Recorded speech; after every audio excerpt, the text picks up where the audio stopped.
नहमदुहु व नुसल्ली अला रसूलिहिल करीम अम्मा बाद फ़अऊज़ु बिल्लाहि मिनश शैतानिर रजीम बिस्मिल्लाहिर रहमानिर रहीम। आज मैं सूरह फातिहा की आयत नंबर 5 इय्याका नअबुदु व इय्याका नस्तईन का तर्जुमा, मफ़हूम और तफसीर बयान करने की कोशिश करूंगी। इय्याका नअबुदु, या अल्लाह हम सिर्फ तेरी ही इबादत करते हैं। व इय्याका नस्तईन, और सिर्फ तुझ ही से मदद मांगते हैं, यानी हम तेरे सिवा किसी की इबादत नहीं करते और तेरे अलावा किसी से मदद नहीं मांगते। ये इस एक आयत ने कुरान पाक का पूरा मफहूम बयान करके रख दिया है और इस एक आयत ने शिर्क की तमाम बीमारियों का इलाज कर दिया है। यहाँ पे मदद मांगने से मुराद अल्लाह पाक से दुआ करना है, अपनी हाजात के मुताल्लिक इल्तिजा करना है, अपनी परेशानियों से मुताल्लिक सवाल करना है। इस एक आयत ने अल्लाह की वहदानियत को वाज़ेह कर दिया है। इस एक आयत ने हमें ये यकीन दिला दिया है कि इस कायनात में अगर कोई हमारी मदद कर सकता है तो वो सिर्फ खुदा है और उसके अलावा कोई भी इस लायक नहीं है जो हमारी मदद कर सके। कोई इस लायक नहीं है जिसकी हम इबादत कर सकें। अगर पूरे कुरान पाक में सिर्फ इस एक आयत को हम समझ के इस पे अमल कर लें कि हमने सिर्फ अल्लाह की इबादत करनी है और अल्लाह से मदद मांगनी है, तो समझ लें पूरे कुरान पाक की तालीम का और हजूर सल्लल्लाहु अलैहि वसल्लम की दी हुई तालीम का हक अदा हो गया। एक्सक्यूज़ मी मैम, जो सूरह माइदा में अल्लाह ताला ने जिक्र किया है वसीला तलाश करने का, तो उसमें हम उसकी वजाहत कर दें कि हम वसीला तलाश कर सकते हैं। अच्छा, वसीले से क्या मुराद लेती हैं आप? जैसे कि अब हम बहुत गुनहगार बंदे हैं, अगर हम किसी और से दुआ कराना चाहें किसी नेक बंदे से, तो इसमें क्या हर्ज है? चले मैं आपको बताती हूँ। मेरी बहन ने बहुत अच्छा सवाल किया, जहाँ सूरह फातिहा की आयत नंबर 5 ने शिर्क की तमाम बीमारियों का इलाज किया है, वहाँ पे सूरह माइदा की आयत नंबर 35 ने बहुत से लोगों को बहुत परेशान किया है।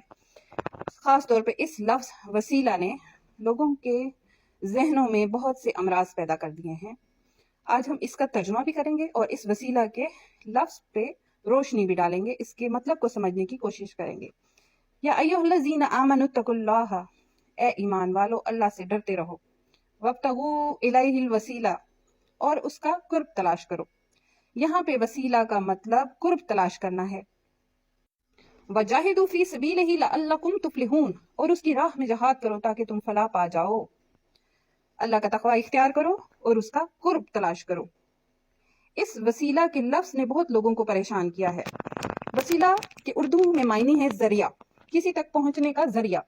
सिफारिश के लिए किसी को वसीला बनाना, किसी को जरिया बनाना। उर्दू में वसीला का मतलब है किसी को सिफारिश के लिए जरिया या वसीला बनाना। सबसे पहले तो मैं आपको ये क्लियर कर दूं कि ये कुरान पाक उर्दू में नहीं नाजिल हुआ है, ये कुरान पाक अरबी में नाजिल हुआ है।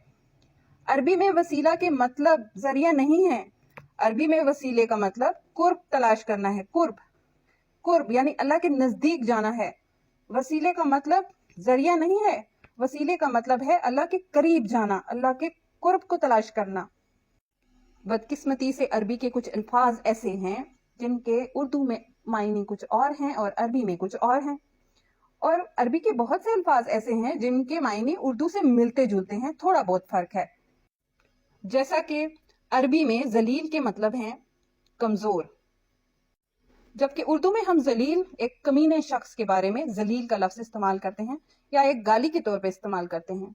अब यहाँ उर्दू और अरबी में जमीनों आसमान का फर्क आ गया।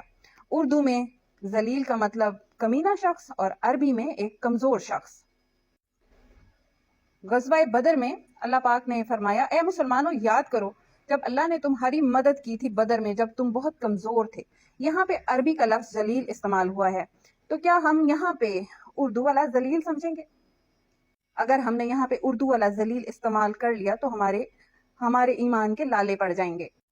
इसी तरह अरबी में जहल के मीनिंग जज्बाती होना है, जबकि उर्दू में जहल के मीनिंग अनपढ़ के हैं। तो क्या अल्लाह ताला ने क्या फरमाया? या अय्युहल्लज़ीना आमनुत्तकुल्लाह, अल्लाह से डरते रहो। वब्तगू अलैहि वसीला, उसका कुर्ब तलाश करो। कुर्ब कैसे तलाश करना है? कुर्ब तलाश करो, अल्लाह से नजदीक तर होते जाओ, और नजदीक से नजदीक तर होने का तकर्रुब हासिल करने का जरिया क्या बताया है? साथ ही बता दिया है, उसकी राह में जहाद करो ताकि तुम फलाह पा सको। जहाद करने को قرب حاصل کرنے کا ذریعہ بتایا ہے، یعنی کہ قرب کیسے حاصل کرنا ہے آپ نے. کسی کو اللہ اور بندے کے درمیان میں کسی کو ڈال کے وسیلہ نہیں بنانا ہے. آپ نے قرب حاصل کرنے کے لیے جہاد کرنا ہے تاکہ تم اللہ کے قریب ہو سکو. جی اب آ گیا اونٹ پہاڑ کے نیچے. درباروں پہ جانا تو بہت آسان تھا، یہ یہاں پہ تو جہاد کا حکم ہو گیا. قرب حاصل کرنے کا وسیلہ یہ جہاد پہ کون جائے گا. اب آپ کو اگر صحیح سمجھ آ گئی ہے نا وسیلہ کی، تو وسیلہ جہاد پہ جانے کو کہہ رہے ہیں آپ کو. اللہ پاک نے حکم دیا ہے کہ مجھ سے اگر نزدیک ہونا چاہتے ہو، میرا قرب حاصل کرنا چاہتے ہو، تو اللہ کی راہ میں جہاد کرو. میری بہن نے پوچھا کہ ہم بہت گناہگار ہیں، اگر ہم کسی کو وسیلہ بنا کر دعا مانگے تو وہ زیادہ صحیح نہیں ہوگا؟ تو کیوں نہ ہم اپنے اسلاف کو دیکھیں، ہم حضور صلی اللہ علیہ وآلہ وسلم کو دیکھیں. انہوں نے کیا کیا، انہوں نے دعا کیسے مانگی؟ کیا ان سے پہلے اللہ کے پیغمبر اور ولی اللہ نہیں گزرے؟ انہوں نے حضرت عیسیٰ کو یا حضرت موسیٰ کو، کلیم اللہ کو کیوں نہیں وسیلہ بنا لیا؟ اپنی دعا اور اللہ کے درمیان ان کا نام کیوں نہیں لیا کہ یا اللہ، اے رب موسیٰ، اے رب عیسیٰ، تو حضرت موسیٰ اور حضرت عیسیٰ کے وسیلے سے میری دعا قبول کر لے. قرآن پاک میں جتنی بھی انبیاء کی دعائیں ہیں آپ ان پہ غور کریں، سب کی سب دعائیں ربنا سے شروع ہو رہی ہیں. کسی وسیلے سے کوئی دعا شروع نہیں ہو رہی، ساری دعاؤں کا سٹارٹ ربنا سے شروع ہو رہا ہے. ربنا ظلمنا انفسنا وان لم تغفر لنا وترحمنا لنکونن من الخاسرین. ربنا آتنا فی الدنیا حسنۃ وفی الآخرۃ حسنۃ وقنا عذاب النار. ربی لا تذرنی فردا وانت خیر الوارثین. ہر دعا رب سے شروع ہو رہی ہے. رب اور بندے کے درمیان کچھ بھی نہیں ہے، اگرچہ فاصلہ 7 آسمانوں کا ہے، لیکن یہ جو دعا دل سے نکلتی ہے وہ سیکنڈوں سے پہلے اللہ تک پہنچتی ہے. تو آپ اپنے اور اللہ کے درمیان فاصلے کیوں پیدا کرنا چاہتے ہیں؟ سورہ نمل آیت 62، امن یجیب المضطر اذا دعاہ ویکشف السوء. بھلا کون پہنچتا ہے بے کس کی پکار کو جب وہ اس کو پکارتا ہے اور دور کر دیتا ہے سختی؟ تو پھر آپ اللہ اور بندے کے درمیان میں کیوں فاصلے پیدا کرنا چاہتے ہیں؟ وآخر دعوانا ان الحمد للہ رب العالمین.